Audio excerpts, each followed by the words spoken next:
ಚಿಕ್ಕೋಡಿಯಲ್ಲಿ ಅಕ್ರಮ gas cylinder ದಂಧೆಗೆ break. ಅಧಿಕಾರಿಗಳ ಭರ್ಜರಿ ದಾಳಿ. ಹೋಟೆಲ್ ಡಾಬಾಗಳ ಮೇಲೆ ತಹಶೀಲ್ದಾರ್ ರಾಜೇಶ್ ಬುರ್ಲಿ ನೇತೃತ್ವದಲ್ಲಿ ಪರಿಶೀಲನೆ. ಬೆಳಗಾವಿ ಜಿಲ್ಲೆಯ ಚಿಕ್ಕೋಡಿಯಲ್ಲಿ ಅಕ್ರಮ ಎಲ್ಪಿಜಿ ದಂಧೆಗೆ ಕಂದಾಯ ಮತ್ತು ಆಹಾರ ಇಲಾಖೆ ಅಧಿಕಾರಿಗಳು ಬಿಗ್ ಶಾಕ್ ನೀಡಿದ್ದಾರೆ. ಹೋಟೆಲ್ ಡಾಬಾಗಳ ಮೇಲೆ ಅಧಿಕಾರಿಗಳ ತಂಡ ದಿಢೀರ್ ಸರ್ಜಿಕಲ್ ಸ್ಟ್ರೈಕ್ ಮಾಡಿದ್ದು, ವಾಣಿಜ್ಯ ಬಳಕೆಗೆ ಅಕ್ರಮವಾಗಿ ಬಳಸ್ತಾ ಇದ್ದ ಬರೋಬ್ಬರಿ 29 ಗೃಹ ಬಳಕೆ ಸಿಲಿಂಡರ್ಗಳನ್ನು ಜಪ್ತಿ ಮಾಡಲಾಗಿದೆ. ಹೋಟೆಲ್ಗಳು ಡಾಬಾಗಳ ಮೇಲೆ ಅಧಿಕಾರಿಗಳು ದಾಳಿ ನಡೆಸ್ತಾ ಇರುವ ದೃಶ್ಯ ಜಪ್ತಿ ಮಾಡಿದ ಸಿಲಿಂಡರ್ಗಳು. ಹೌದು, ಚಿಕ್ಕೋಡಿ ಪಟ್ಟಣದಲ್ಲಿ ಸಬ್ಸಿಡಿ ಯುಕ್ತ ಗೃಹ ಬಳಕೆಯ ಗ್ಯಾಸ್ ಸಿಲಿಂಡರ್ಗಳನ್ನು ರಾಜಾರೋಷವಾಗಿ ಹೋಟೆಲ್ ಹಾಗೂ ಡಾಬಾಗಳಲ್ಲಿ ಅಡುಗೆ ಮಾಡೋದಕ್ಕೆ ದುರ್ಬಳಕೆ ಮಾಡಿಕೊಳ್ಳಲಾಗ್ತಾ ಇದೆ ಎನ್ನುವಂತ ಖಚಿತ ಮಾಹಿತಿಯನ್ನ ಅಧಿಕಾರಿಗಳಿಗೆ ಸಿಕ್ಕಿತ್ತು.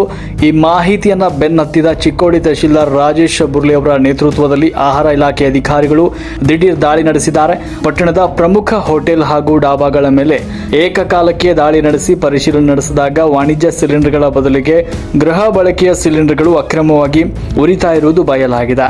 ತಕ್ಷಣವೇ ಕಾರ್ಯಪ್ರವೃತ್ತರಾದ ಅಧಿಕಾರಿಗಳು ಒಟ್ಟು 29 ಅಕ್ರಮ ಸಿಲಿಂಡರ್ಗಳನ್ನು ಜಪ್ತಿ ಪಡೆದಿದ್ದಾರೆ.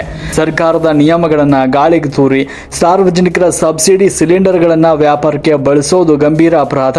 ಈ ಹಿನ್ನೆಲೆಯಲ್ಲಿ ಅಕ್ರಮ ಎಸಗುವವರ ವಿರುದ್ಧ ತಹಶೀಲ್ದಾರ್ ರಾಜೇಶ್ ಬುರ್ಲಿ ಖಡಕ್ ವಾರ್ನಿಂಗ್ ಕೊಟ್ಟಿದ್ದಾರೆ. ಪಟ್ಟಣದ ಎಲ್ಲಾ ಹೋಟೆಲ್ ಹಾಗೂ ಡಾಬಾಗಳ ಮಾಲೀಕರು ಕಡ್ಡಾಯವಾಗಿ ಕಮರ್ಷಿಯಲ್ ಸಿಲಿಂಡರ್ಗಳನ್ನೇ ಬಳಸಬೇಕು.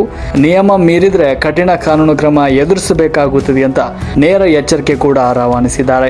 ಈ ದಿಢೀರ್ ಕಾರ್ಯಾಚರಣೆಯಲ್ಲಿ ಆಹಾರ ಇಲಾಖೆ ಶಿರಸ್ತೆದಾರರಾದ ಹನುಮಂತ ಖಾಂಡೇಕರ್ ಹಾಗೂ ಆಹಾರ ನಿರೀಕ್ಷಕರಾದ ಐಶ್ವರ್ಯ ದೇವಟಿ ಖುದ್ದು ಹಾಜರಿದ್ದು ಪ್ರಮುಖ ಪಾತ್ರ ವಹಿಸಿದ್ರು. ಅಧಿಕಾರಿಗಳ ಈ ಖಡಕ್ ಆಕ್ಷನ್ ನಿಂದಾಗಿ ಪಟ್ಟಣದ ಅಕ್ರಮ ಸಿಲಿಂಡರ್ ಬಳಕೆದಾರರಲ್ಲಿ ಈಗ ನಡುಕ ಶುರುವಾಗಿದೆ. ವರದಿ ಮಹೇಶ್ ಶರ್ಮಾ, ರಾಷ್ಟ್ರ ಕ್ರಾಂತಿ ನ್ಯೂಸ್, ಚಿಕ್ಕೋಡಿ.